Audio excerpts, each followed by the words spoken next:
Hi, and welcome to the Moonlight and Magnolias Virtual Writing Conference. My name is Nikki Salcedo. I am the conference chair, and I am excited to talk today to Sarah Diener of Sarah's Book Picks. We're going to hear a little bit more about why Sarah loves books in just a second.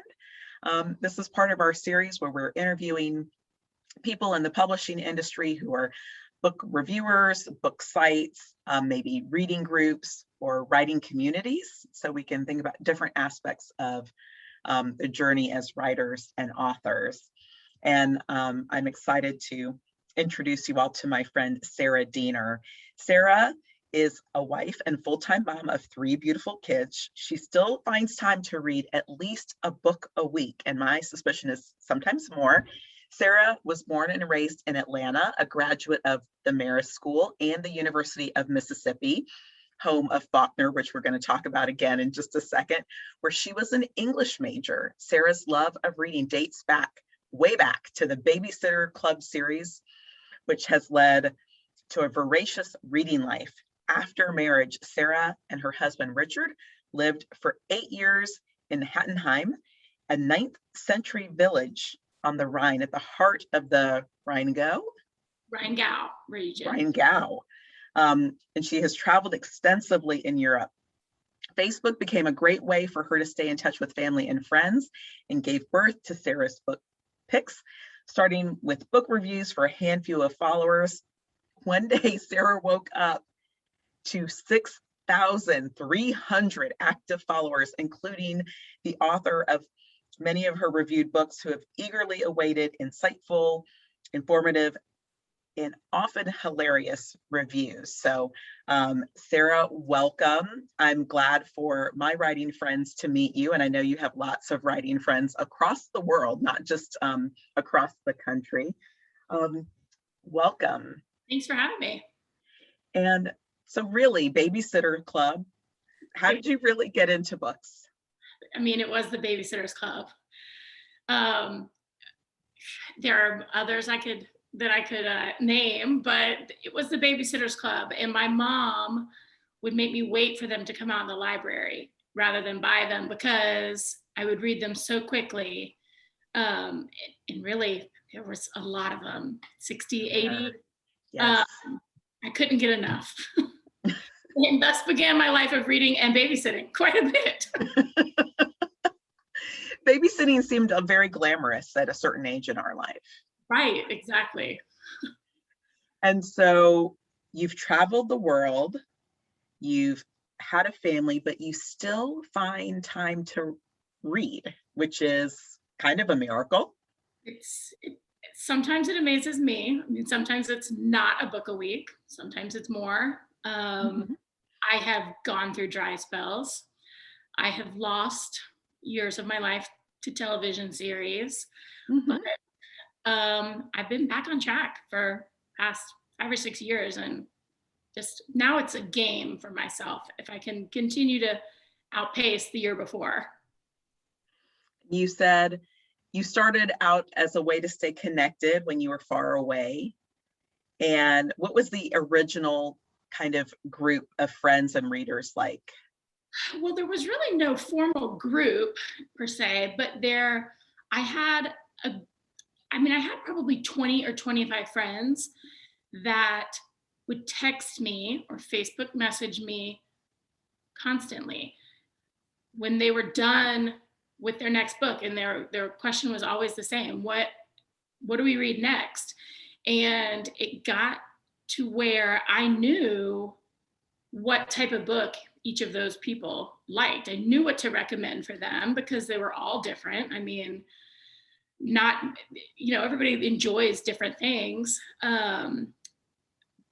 So when I was doing that quite a bit, I thought there has to be sort of a way to mainstream this, and people don't have to ask me directly. I can tell them what I'm reading, I can recommend, and sort of reach a larger audience. And did you have in mind that you would grow to a group this size? I had no idea. No. When I started the original Facebook group, I think I added 30 or 40 of my friends, the ones that typically asked constantly. Mhm. And it just sort of snowballed from there. They invited friends who invited friends who invited friends, and here we are. That is incredible. So the size of the group snowballed and kind of surprised you, but what are other things about the group that have been unexpected? I mean, there's been quite a bit that's been unexpected. Definitely the growth of the group. I never thought that we would interact with authors. Um, Mhm. I sort of realized, gosh, this is getting bigger than I ever thought when last year at the beginning of the pandemic, so it must have been March 2020, I reviewed a book that I had received an advance reader copy of. It was the Mhm. new Mary Kay Andrews book. And Mhm. I got a Facebook message from someone that introduced herself as her daughter and said that she was reading my review out loud to her mom. They were in the car, and would I like to do a giveaway for it, which of course was just thrilling to me. That's awesome. Mary Kay Andrews is actually had been a original member of Georgia Romance Writers, longtime supporter. She started with her mysteries and um, has made herself accessible to readers, which is kind of incredible, like Yeah. renovating her house and cooking and Yes. And you see, I think that in the past, even just 2 years or so, maybe I just haven't noticed it before then, but I feel like authors in general are much more accessible now. And it's really exciting as a reader. absolutely. I mean, when I went to college, I had never seen an author. Right. When I was in college, I can't remember who came Tobias Wolf, and it was like, oh, the hush came over the crowd and was like, he wrote a book. But now my kids, if I bring in like a favorite book for my kids, they're asking me if it's signed. Like they're so used to seeing authors who come to school, Yes. book festivals, but it does take some of the mystique away, which I think is good. Like you can be a writer. It's very neat. And the process of writing reviews is, I think, a challenging one. You have a certain knack for it. How did you decide that you would write reviews? So it is challenging because, not every book you pick up and read is going to be your very favorite, Mhm. that you can gush and go on and on about. But when I'm reviewing a book, I try to, if think about this, I try to think of what part I like the best that I can Mhm. highlight, um, along with a synopsis of the book. Um, because even if something is not my favorite, it will likely be someone else's favorite. So if I absolutely hate a book, I don't review it. I'm Yeah. not, and I'll say it, that doesn't happen very often. It's not often that I can't Mhm. find something that I like to post for someone else. And I would hate to Mhm. turn a reader off of something just because I had something negative to say. So I won't review a book if I didn't finish reading it. Mhm. Um, but really, I mean, like I said, it doesn't happen that often. It's a special skill, and especially discerning your favorite part. But what makes the story good for you? So for me, a book really has to capture me in the first couple of pages. Mhm. Have really bad book hangovers when I'm done with the book, and I find that if I immediately start the next one, even if I just say I'm going to read 2 or 3 pages of this before I have to go get in the carpool line, Mhm. and I can be hooked that easily, I'm excited to come back to it. Um, but it's got to do that. I mean, I don't. If it doesn't suck you right in, it can be tough. And I think I've noticed some types of books you like, but I'd like to hear your perspective of currently, because I also think for different seasons, we like different books. Right now, like the past couple of years, I've been like 100% female British thriller books. Ooh, that's specialized too. I mean, but they have really, it's like tickles a certain part of my brain where like 5 or 10 years ago, I'd be like, I don't really care for mysteries or thrillers, but right now, so what do you think is your sweet spot right now? Right now, for sure, it's thrillers. The psychological thrillers. I mean, I'm here for it. Um, Mhm. it has not always been like that, but I feel like there's been a huge trend towards that, and I feel like that genre sort of exploded. And I really love it. I And love it too. when you say British, I'm thinking, gosh, that's so specialized. But I mean, I love the ones that are set in London too, and there have been several this year. So There are several, well, there was like maybe a couple years ago, like Paula Hawkins, and it was like um The Girl in the Water, Girl, and I feel like that sort of kicked a lot of it yeah, off. Or Gone yeah. Girl also too. Gone Girl, yes, was the, well, the Gone Girl one, I felt like then there was the girl dot dot dot, like maybe it was the girl with the dragon tattoo, but it was like every book had the girl in the title. Yes. Now everybody lives upstairs. Everybody lives upstairs. Wife, Why? family. Exactly. Right. Ruth Ware is one that I was enjoying for a while. Paula Hawkins, definitely Gillian Flynn. Why do you think you like, what is it about the thrillers? So we're going to talk some technical writing, reader perception things here. And this is might make me sound really stupid, but it really kills me when people review on my page and they say, oh, I love this book for X, Y, and Z, but I totally had it figured out by the end. Okay, well, I'm just going to say this. I don't ever figure it out. I don't know what that says about me. It might not be great, but for as many of these books that I read, I feel like I'm always shocked. Okay, so we are also connected here because I have a theory for why I never figure it out.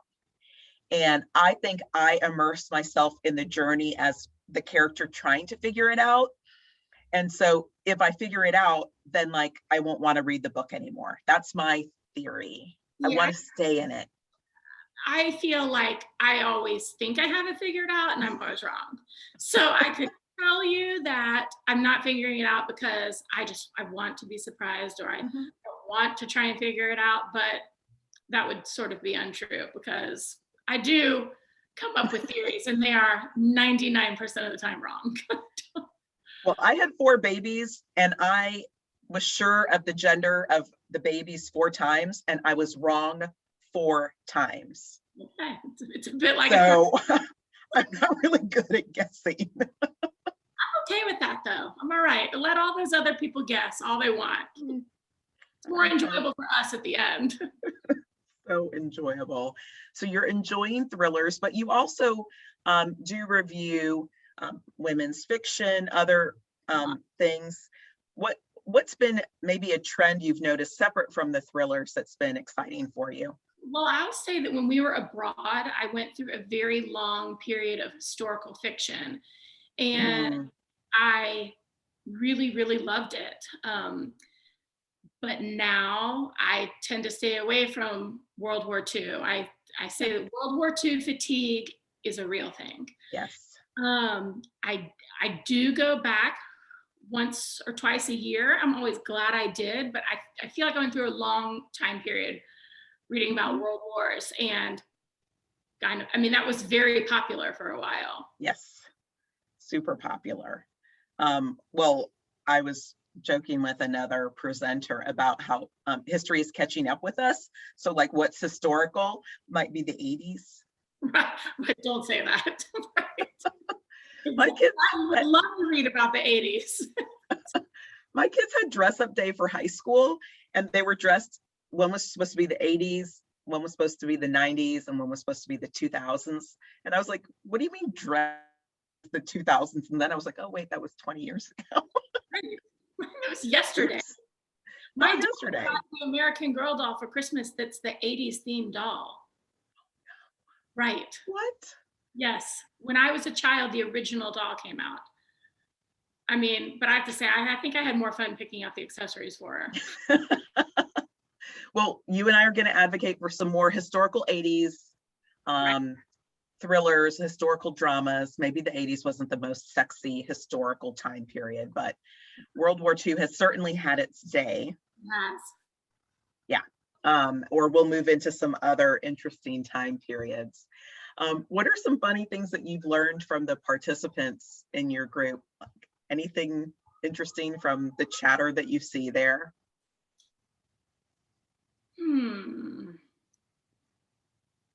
I mean, I feel like people in our group are a lot nicer on our group than probably they would be in real life.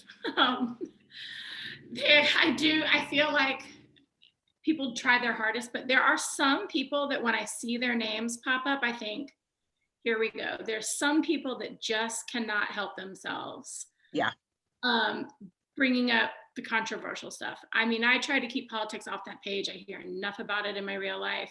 And there's some that are always posting, and then at the end they say, this is not to be controversial. This is just wanted to discuss. Yeah, but if you say that, it's exactly what you mean, and it's exactly what your intention is, and there's no way to keep it. I mean, it always devolves. So I'm like, the purpose of books, and first of all, I respect real life. Sometimes people say I don't, and I keep my head in the clouds, but I read books because if I wanted to talk about the news and current, like I could do that. I want to be on a train in London. I want to, and not me, not real life, but this fantastical world. And sometimes the fantastical world in our books seems like today, but we get to escape, and these are people who may be very different from us, but we still fall in love with as characters. Yes. That's really a fun part. What do you wish writers knew when you were reading? What are things you see writers doing that you would just encourage them to, or give them tips to do differently? Well, not really even writers about their writing, but I have found, and I know I have this group on Facebook, but I have recently, in the past couple of months, moved it over to Instagram, and I find that authors are much more engaging there. Much more likely to respond to comment. It's just a smaller community, I guess. I wish that writers knew engaging with their readers it's something really special for a reader. I mean, I feel like these, people are celebrities to me. So when I get a heart on my comment or a response, it makes my whole day. These people are celebrities. And I once was in the grocery store with Mary Kay Andrews, who I do know. And I had a fangirl moment where I was like, oh my gosh, Kathy's in the grocery store. Like, it is like seeing a celebrity. It is. It is. And Ruth Ware and I had a little conversation on Twitter, and I was like, Ruth Ware is talking to me. I think she's my best friend now. Right. I always say I would like to be best friends with Sally Hepworth. But that's to me such a simple thing for an author to do. It's easy, and it puts them out there a little bit more, puts a face with a name. Mm-hmm. And it's very exciting for the small people like me. You're not a small person. You're a great big presence in the literary world. But yes. Thank you for saying that, though, because writers can have a presence. So I'm going to speak to the writers listening in. You can have a presence online, and it's not buy my book, but it's like, here's what I'm reading here. Thank you for reading my book. Like, I'm having a regular conversation, like we're at a cocktail party. So I do 100% agree with that. Tell us the name of your Instagram. Is it Sarah Book? The same, and we have the same logo, so it's not hard to find. It's just Sarah's Book Picks. At Sarah's Book Picks. So there's a Facebook group, there's an Instagram. Do you use any other social media? No, I really don't. I'm that person that never picked up on how to use Twitter. Those are my two main, and the Instagram is really new.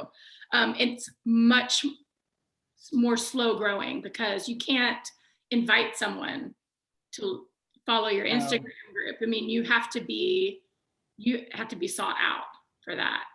Yeah. Well, hopefully you'll get some new viewers here. I like Instagram. I agree with you. For me, and maybe you mentioned it's maybe a smaller audience, but for me, the charged conversations just don't happen as much Right. on Instagram. And for anything, and I say this as someone who I've literally posted on Facebook one time, like, I had a great summer vacation, and somebody wrote like a mean comment to me about how I was shaming mothers who worked. And I was like, wait, but I work. Why are we fighting? I just was saying I had a nice, like, Yes, no, I mean, you can upset anybody about anything these days. So I'm yes, sorry. it's just much more pointed over on Instagram. On my book page account there, that's where I follow. I actually find that a lot of authors don't use Facebook really. Yeah, And they moving away from it. then use Instagram. Mhm. That's where I follow all my authors. That's where I love to listen to their live stories. A lot of them talk live. Yeah. I get so much out of that because I mean, I especially love when these authors tell, like you said, they tell us what they're reading, what's their favorite book. Yes. I have picked up so many books, from favorite authors that I otherwise would not have. Oh, absolutely. There's no way to get to all of the books, but I'm like, I'm just trying to get to a handful of good ones, and maybe I'm gonna miss some. That's okay. So Instagram, Facebook, what what makes you happy besides like getting that book? What is your goal with this kind of, you've built this wonderful community. It seems like a surprise to you, but what might happen with this? I really don't know what might happen with this group, but I will say for me, it has continued to keep my to be read pile a mile long. When you read Yeah. 40 or 50 or 60 books a year, that is not always, it takes work to find these books Yeah. too. Um, I used to find when I was, really in a reading kick before the book page and any of these accounts, I would finish a book and sometimes it would take me a day or two to find what I wanted to read next. And Mhm. that's wasting precious time. So now when I see something I want to read on there, I can jot it down. My list stays, I just always have something to pick from now. Um, That's my favorite thing ever anybody has said. Like, trying to find a book is wasting. I should be reading a book. who has time to search? Who has time to search? It needs to just come out of a conveyor belt. Next book, next book. Exactly. And that's what I also need authors to know. They need to start writing faster for me. I mean, that has been a great outcome of the pandemic, that there's been a lot of new Yes. material. Have you ever had an author send something to you, like give you a little gift or thank you? Um, I Yes, this past year that's really picked up. I have started emailing authors directly when I read something of theirs and love, to ask if they want to participate in these book giveaways. Do they want to send me a book that I can post pictures of and recommend and have a contest for? And I'll say 9 times out of 10, everyone is happy to do something like that. I've had very few people say no. That's awesome. So I love it when I get book mail. Um, Sometimes it's difficult to give the books away when I get them because I want to keep all of them for myself. I know. But I do. I've never kept one that I said I was going to give away. But yeah, especially, and Mary Kay Andrews is one. I mean, she does a lot of themed book promotion around her stuff. Mhm. Christy Woodson Harvey, who I've really started to like over the past year, she always has a lot of swag printed with her new books, and she Oh, sent all of it to me. I mean, book totes. yeah. Most of them are. Christy sent sunglasses this year with her new one. Mary Kay they've sent out her newest Santa suit book with candy canes and ribbon. I mean, So yeah, I That's fun. do, but I ask for a lot of it too. Yeah, It's good for me, it's good for them. So it's good for them. And honestly, authors want to get rid of that stuff. No author has swag sunglasses and they're like, I need to keep them. Like, get these into the hands of the people. yes. Well, and I love it too. And I love it when they send these books. Now, the part I do keep is when they send a note card with it that's addressed to me, Yes, thanking me for giving the book or hope that you enjoy it. I keep those. that's good. So Fun. on the site, go ahead. Oh, I just said it's fun to collect stuff like that. Oh, yeah. On the site, you post book reviews, you have giveaways, you mention when a book is on sale. So sometimes you'll say this amazing Amazon deal on this one book, $2.99. Book deals have really taken off on our webpage. It was certainly not something I anticipated doing, but Mhm. I subscribe to so many book blogs and deals pages that get emailed to me every day that I get excited when I see something that I've read that's $2.99, and we've had a great response from our book page members that they live for those. So They do. a book for $1.99 or $2.99, even if you put it away for a bit, it's awesome. Well, you put it away, but it's ready. So, those wasted 2 days of searching for a book, you don't have to waste. Exactly. And I have purchased many times a hardback, just released book for $35.99. Yeah. Now, the world has changed. So to go from $40 to $2, right. if I can snag a book, I still absolutely proudly pay $40 for a new hardback book. If it's an author I'm waiting for, and some books I know I need a physical copy of. Sure. But I often decide that after I read it. yeah, I've gotten to where I really only read electronically. I never ever thought that would happen. I was so against the whole Kindle e-reader at first until I switched, and then I thought, gosh, I'm never going back. But I will finish books on an e-reader and think this is so awesome. I have to buy it to put on my shelf because I want to see it every day. Yes, that's funny. So I'm the opposite. I buy a paper book. If I don't love it, I gift it. Pass it along. If I love it, I then purchase the ebook. So we're doing the same thing. Huh. But that way I have it on my device. But I always read a paper book. I think I've only first time read one book on a Kindle, a book I'd never read. All of my other Kindle books, it's kind of weird, are 100 books I've read before. That is bizarre. You have not come fully to the dark side yet. And I have like 3 Kindles. They're just like not used. Also did it for me though when we moved abroad, and I would have to wait 2 weeks for my Amazon orders to come, and then it was these gigantic, heavy, cumbersome boxes. Yeah. So I would have to order 8 or 10 books at the same time because To make it worth the while. Or to run out. And the Kindle sort of solved that issue for me. I think that's probably why I made such a solid jump when I did. Yeah. Well, also tidying. Like I do agree with minimizing. So I have my books that I love, and I have some books that from my childhood that have yet to become available electronically.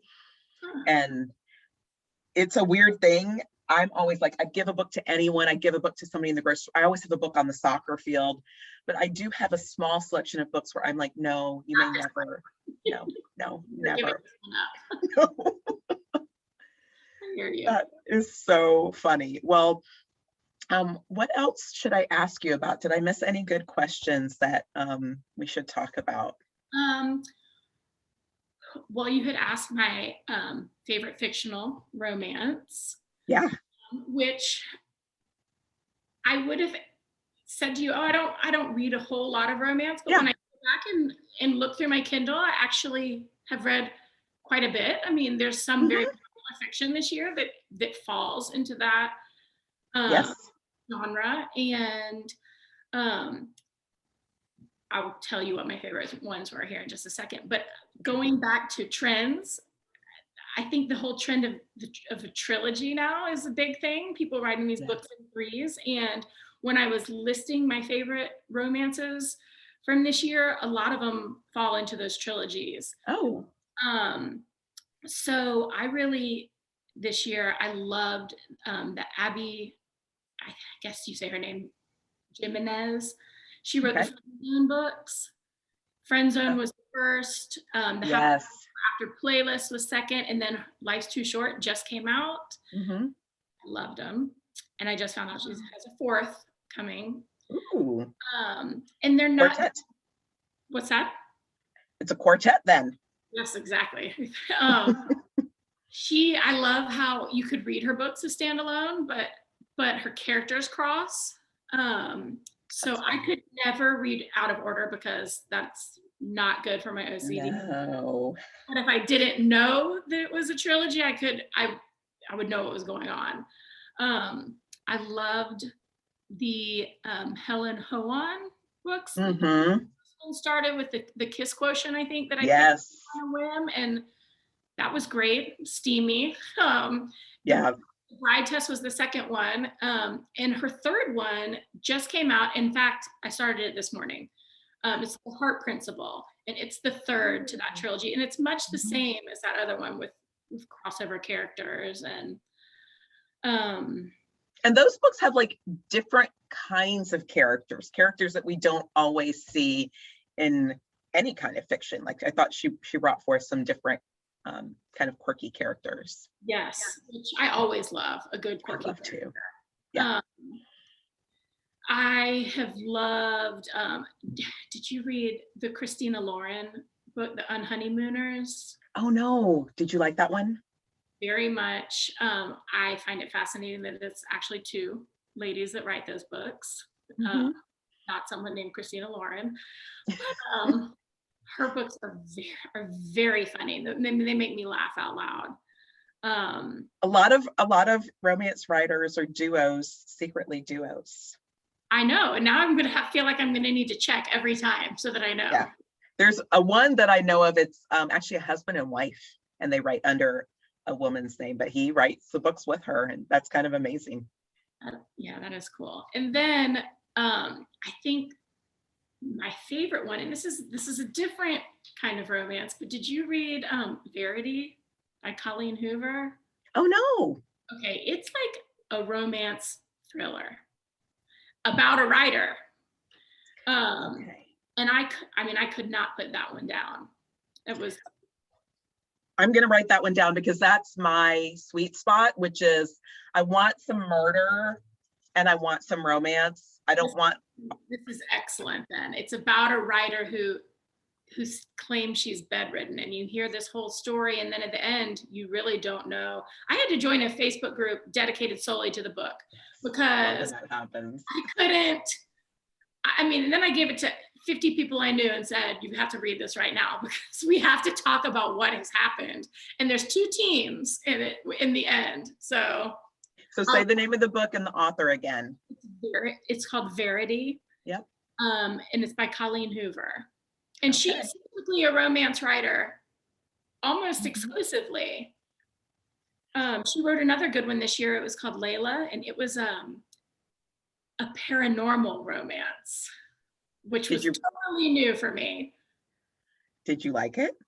I did like it. I mean, I finished and I thought, gosh, okay, this definitely was weird, but I couldn't put it down. And the thriller part was great. Made me nervous. I mean, it was the ghost part, right? Yes. I mean, yeah, I thought it was great. I made my neighbors read it for our bunco group. That's a fun thing when something unexpected catches your fancy. Yes, for sure.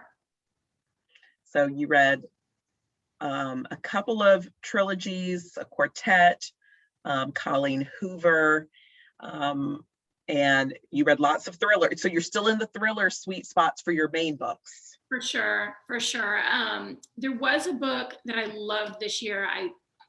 Against my judgment, I went back to World War II, for a book, because Sally Hepworth, an author I follow on Instagram, who I love, went on and on and on and on about Kelly Rimmer's The Things We Cannot Say.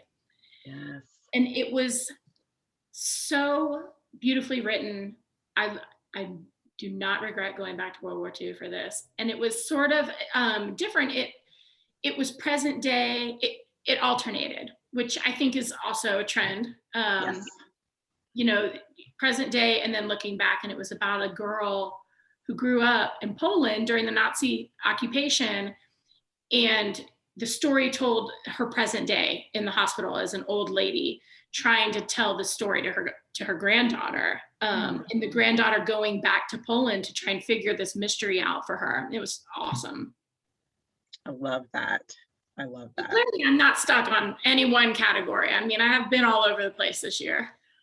Well, I think the success of your book picks and some of the other reviewers who I've spoken to is kind of casting a wide net, and then really just looking for good writing. Like, I mean, right? You just want a good story, and sometimes it's hard to break the mold. I mean, sometimes it is hard to branch out when I get on a kick for something, but I'm always glad I did. Yeah, that's awesome. Well, I want to know you because I think writers should be in your group because of the quality of the conversation that people are talking about. What are things that they're noticing in stories? So sometimes, separate from reviews, it's just somebody saying, I thought this part was interesting. Maybe they didn't even say they loved it, but the character development, this twist, the dialogue. We're on the other side writing these stories, and we have to pay attention to what people are going to look at with the end product. Right. You've got to keep your readers. Got to keep your readers. And it's important to make the writing good. Like it's just write the best story you can, and then good work, because it's been a good year. Yes. And I appreciate your comments about like the social interaction with writers and how much you appreciate that. I do think writers tend to be so shy. Like we're strange beasts. Like we want to meet readers, and then we're like, oh, but we don't want to be. So we have to come out of our shells a little bit and learn to interact. It's an easy way to do that because it's not as intimidating behind a book account as it is having to go and speak in front of a group of people. And it's just, it makes me feel better when I look at my screen time for the week and how atrociously high it is, that's what I'm doing, reading book reviews from other authors. Do you have other book review sites that are favorites of yours? I actually recently have found this site that is really awesome. It's called fantasticfiction.com, and it's very basic. It's not much with the graphics or the style, but you pick authors to follow on it, and it generates an email for you when something new is being released by them. It tells you as soon as they announce when book release dates are gonna come. So I love getting those emails to add to my calendar, because Tuesday is my favorite day of the week. Drop day, publication day for everybody. And that website has helped me keep up with what's coming. And you said it's Fantastic Fiction? Fantasticfiction.com. I mean, don't go looking for a beautiful website. I'm actually annoyed because I set it up to go to my Hotmail account, which I don't often check because I didn't know I was going to love it so much. And I can't figure out how to change it to my Gmail account. So now I have to go back and check that. That is what I checked that, 1999 email address for. Your historic. It's my historic email. Email address. Yes, my historical email address. That is too funny. Well, You are a gift to readers. I think it's just amazing how many books, there's a way to catalog how many books you put in hands of readers. You any way to know? Well, I have ways to know what they buy from my suggestions, but no, Yeah. I mean, that doesn't even begin to span everything that people pick up. I Mhm. mean, think about it, in a group of 6,000, if they read a quarter of how much I read or a tenth of how much I read a year, these are good numbers. Yeah. Well, I'm going to encourage the authors, the writers listening to join your Love. Instagram or your Facebook group and really just watch, like Right. watch, see the types of books. You have a certain um, sort of set of books that I see circulate through, and the nice conversations and the gentle, I didn't love this book, but like I think it's very friendly and warm and inviting, and Well, I'm glad. everyone's welcome, and they're welcome to lurk, but Welcome to lurk. they're also welcome to post.